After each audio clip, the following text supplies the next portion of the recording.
Seja bem-vindo ao Arquivo das Guerras, o seu santuário diário de crônicas, onde o aço dos campos de batalha encontra a imortalidade do espírito humano, resgatando das sombras do tempo os feitos que definiram o destino de nações e o valor de homens comuns.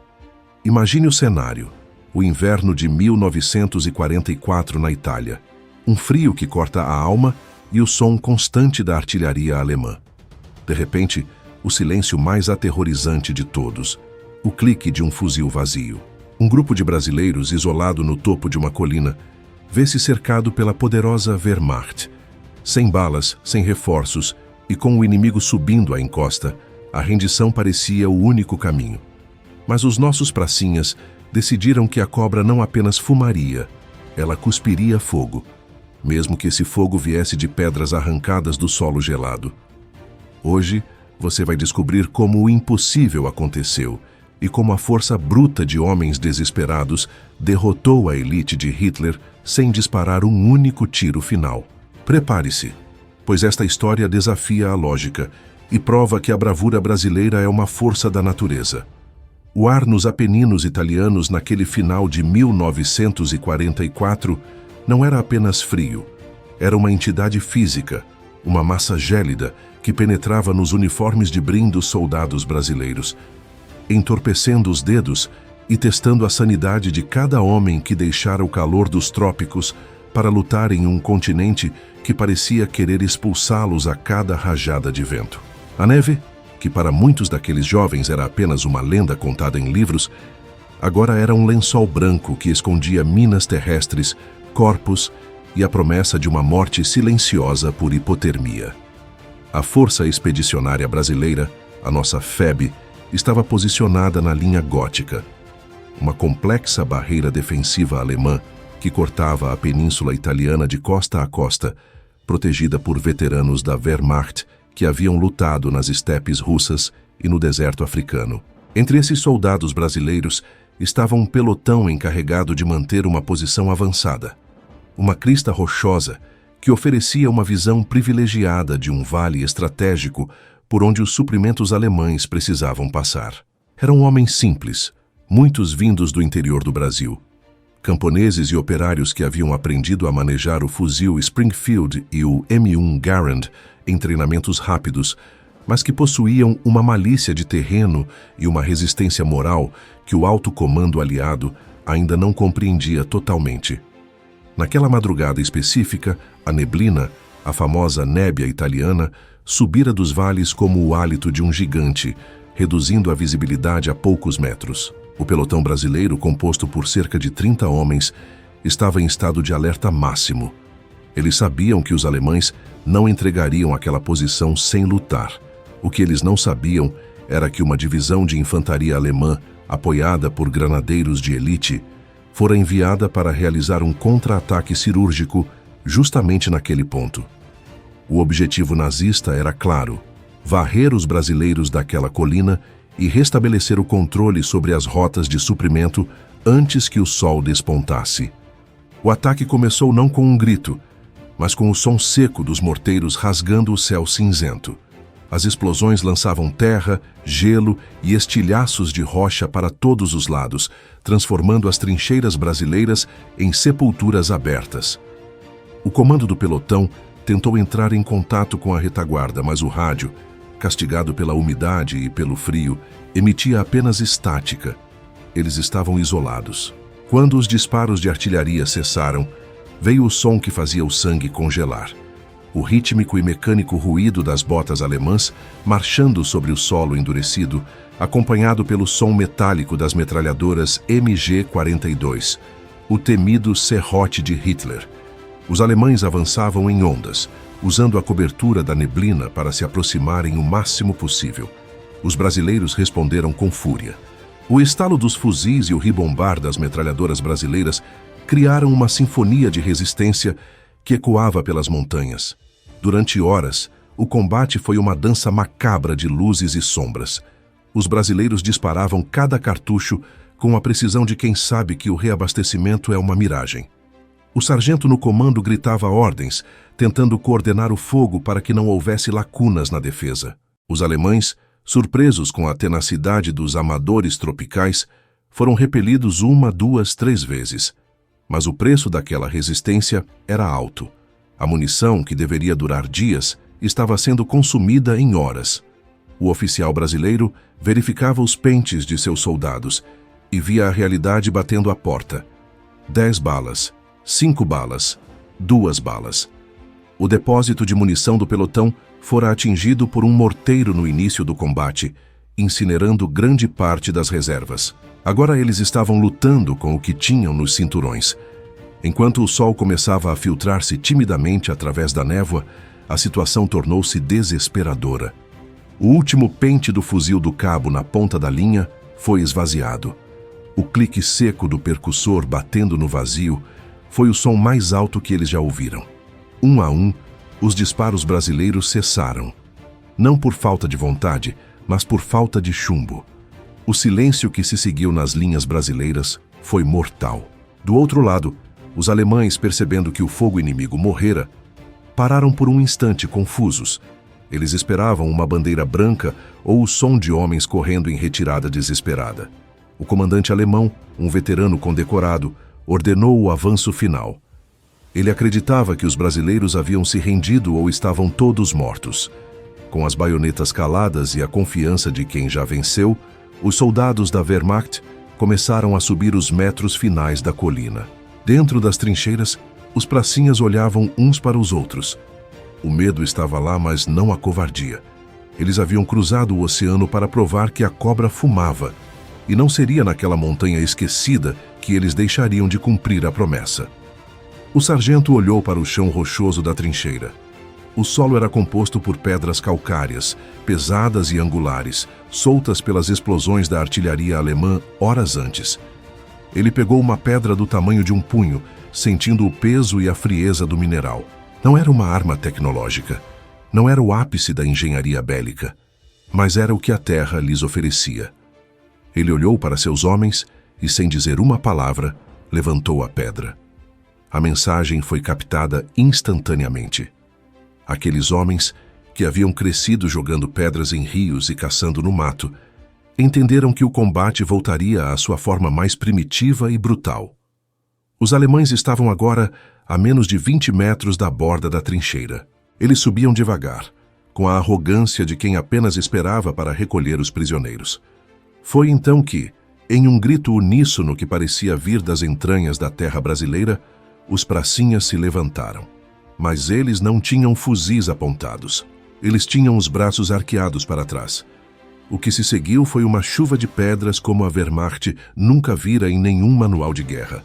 Pedras pesadas arremessadas com a força do desespero e a precisão de quem não tinha outra chance, começaram a atingir os capacetes e rostos dos soldados alemães.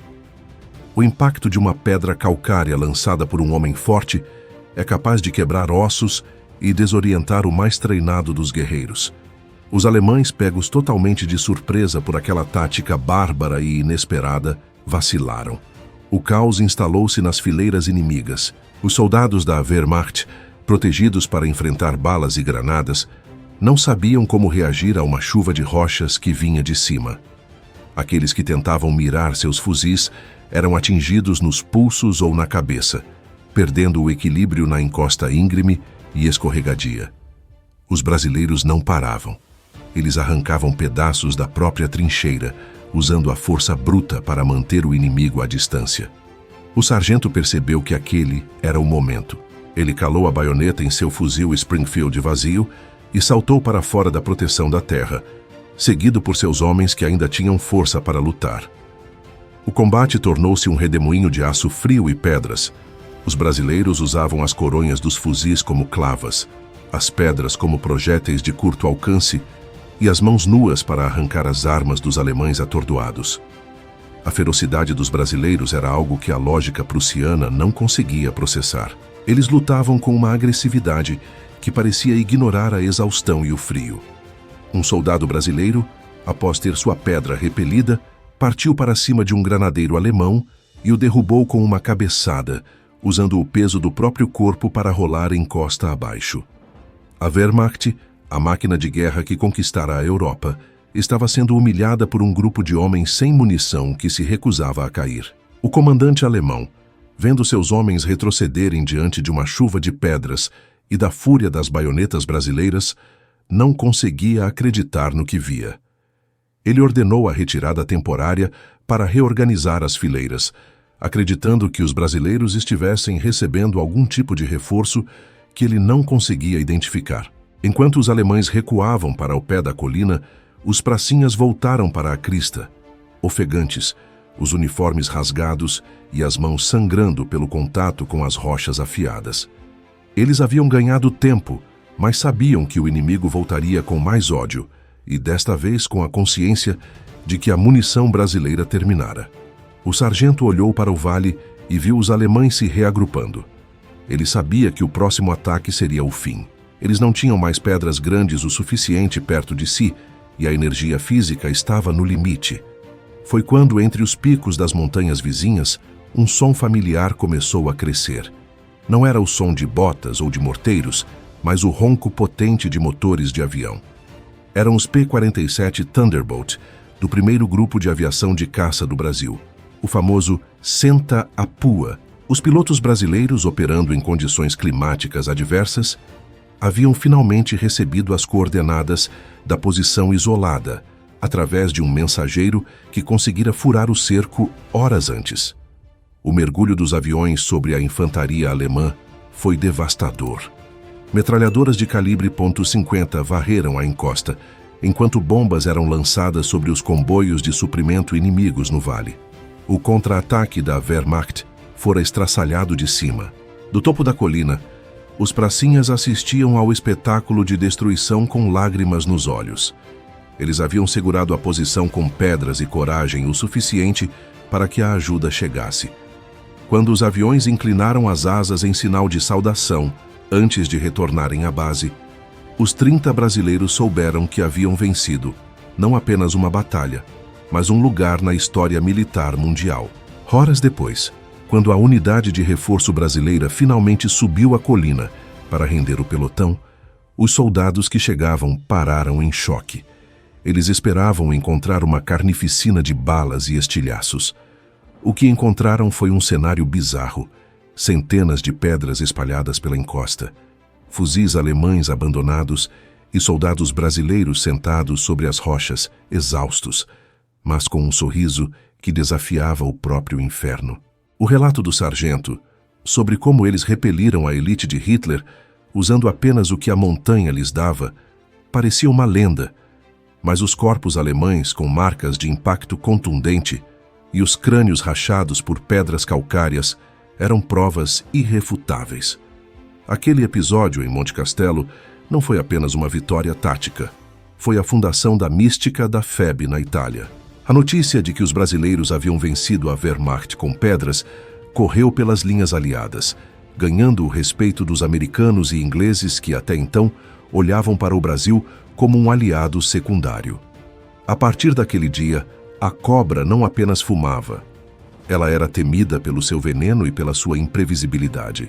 Mas a guerra ainda estava longe de terminar, e o pelotão dos Homens de Pedra ainda teria que enfrentar muitos invernos e muitas trincheiras antes de ver o sol do Brasil novamente.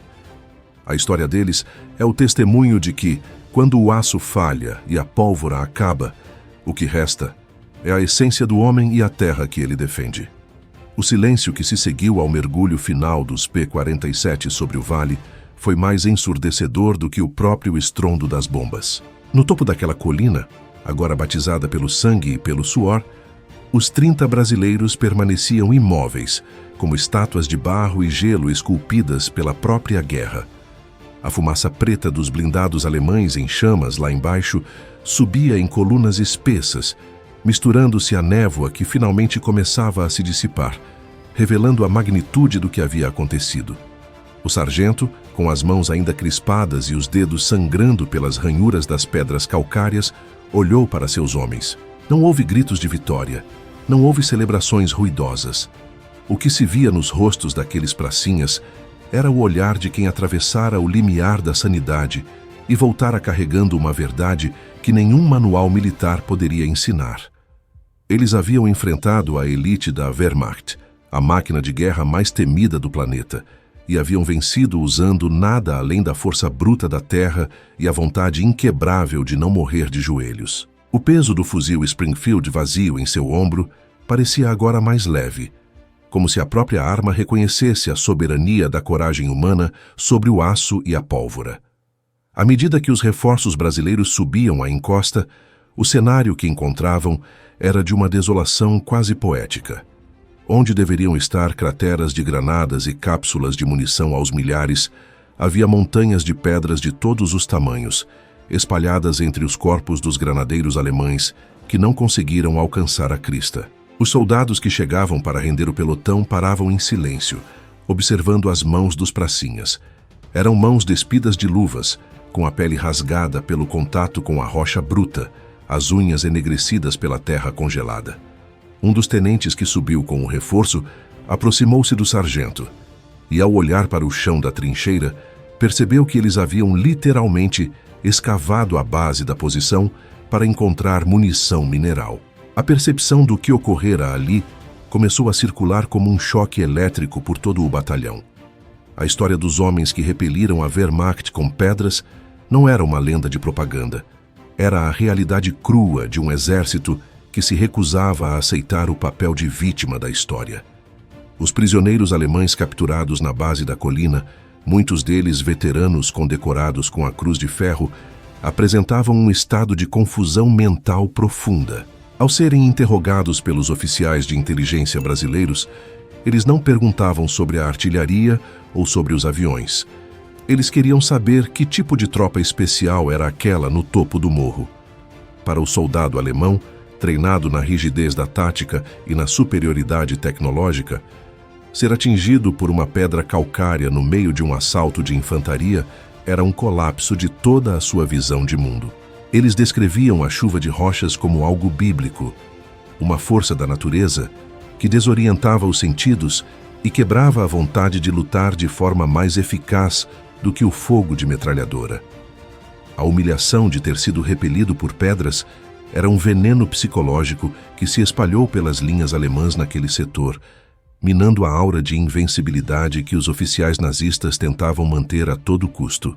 A mística do Pelotão das Pedras transformou-se em um pilar moral para toda a força expedicionária brasileira na campanha da Itália. A notícia cruzou os postos de comando americanos e britânicos, onde generais veteranos inicialmente riram da história, apenas para ficarem em silêncio ao verem as fotos da inteligência militar. O Brasil, um país que muitos aliados viam com ceticismo, provara que a alma do soldado é o componente decisivo em qualquer campo de batalha. O sargento e seus 30 homens foram retirados da linha de frente para um breve descanso na retaguarda. Mas a paz das cidades italianas libertadas parecia irreal para eles. Eles carregavam o peso daquela manhã gelada em cada gesto. O ato de arremessar uma pedra em um inimigo armado, com o que havia de mais moderno na engenharia bélica, não fora apenas um gesto tático, fora um grito de independência de um povo que descobria a própria força no meio do inferno. Durante as semanas de recuperação, os pracinhas evitavam falar sobre o assunto.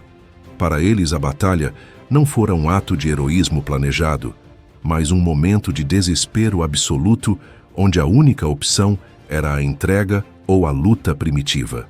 O sargento passava horas limpando as unhas e tratando os cortes nas mãos, sentindo a textura da pele que nunca mais seria a mesma. Ele sabia que a guerra mudara algo dentro deles. Eles haviam visto o inimigo não como uma entidade abstrata e poderosa, mas como homens que, assim como eles, sentiam dor, medo e surpresa quando atingidos por algo tão simples quanto uma rocha. A desmistificação da Wehrmacht fora completa. Se eles podiam ser vencidos com pedras, podiam ser vencidos em qualquer lugar.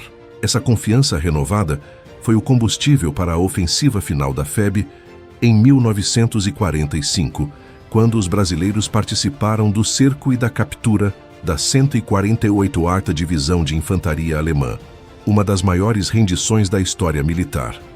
A transição daquela colina isolada para os grandes combates de Montese e Fornovo di Taro foi marcada pela sombra daquela manhã. O pelotão do sargento tornou-se uma unidade de elite informal. homens que eram consultados por outros soldados sobre como manter a calma quando a munição acabava. Eles ensinaram que o fuzil é apenas uma extensão do braço, mas que a vontade é o motor do impacto. A mística da cobra que fuma ganhara uma nova camada de significado. A cobra não apenas fumava, ela era uma força da terra, capaz de usar a própria geologia da Itália como munição. O respeito dos americanos cresceu a tal ponto que as unidades brasileiras passaram a ser designadas para missões de infiltração e assalto em terrenos onde a infantaria convencional americana hesitava em avançar. O Brasil deixara de ser o aliado exótico para se tornar o aliado respeitado. O final da guerra na Europa trouxe a euforia da vitória, mas para os sobreviventes da Batalha das Pedras, o retorno ao Brasil foi um processo de introspecção. Ao desembarcarem no Rio de Janeiro, sob a chuva de papel picado e os gritos da multidão, eles olhavam para as próprias mãos e viam as cicatrizes que a história não contaria nos livros didáticos.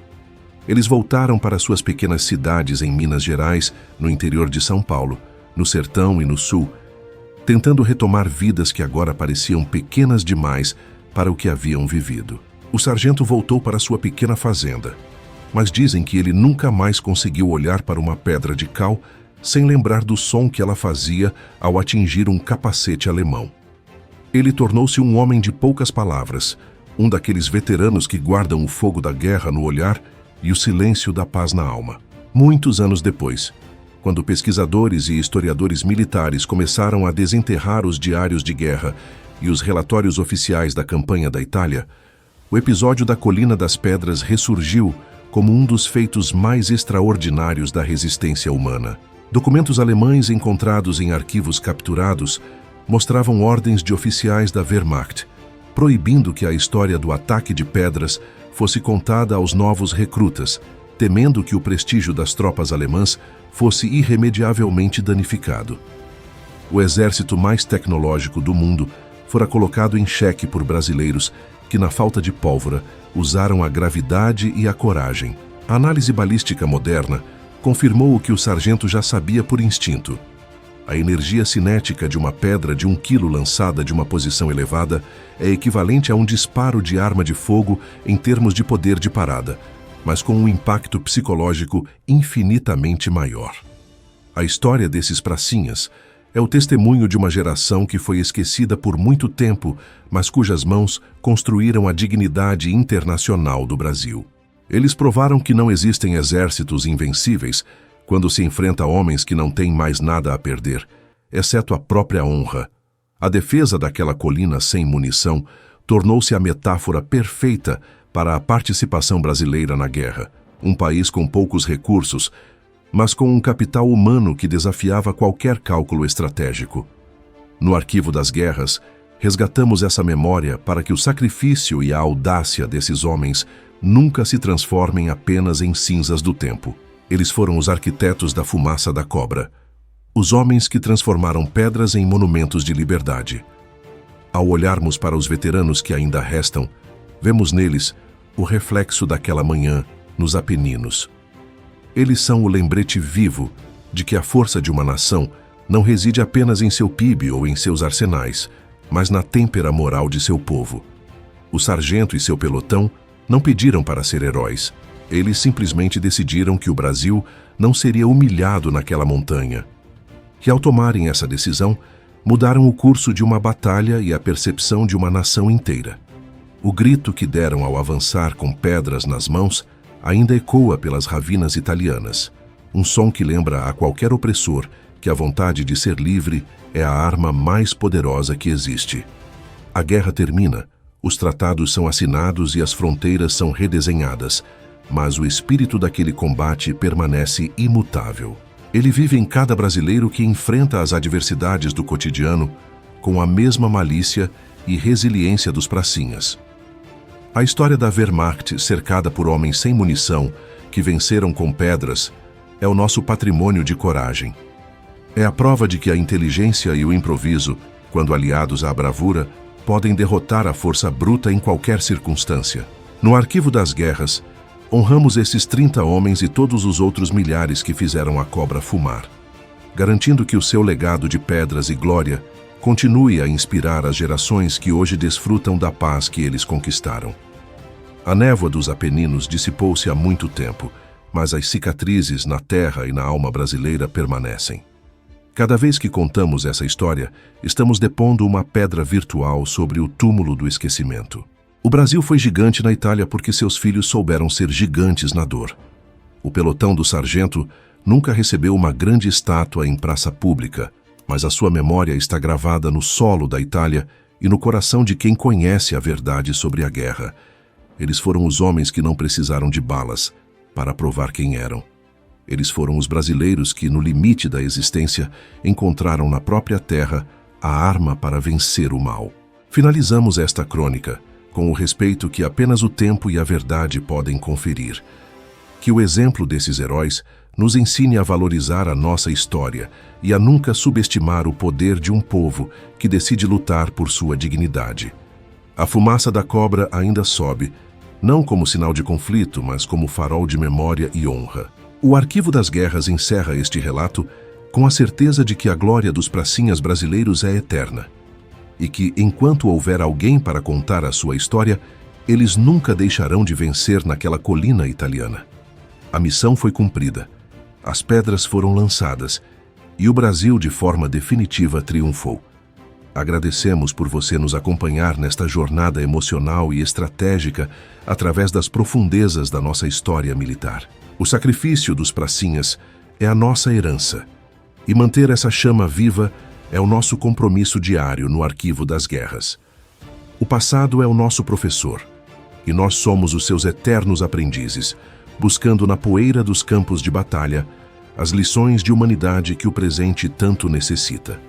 A história foi contada, a verdade foi revelada, e o heroísmo brasileiro, em sua forma mais pura e mineral, agora faz parte da sua memória também.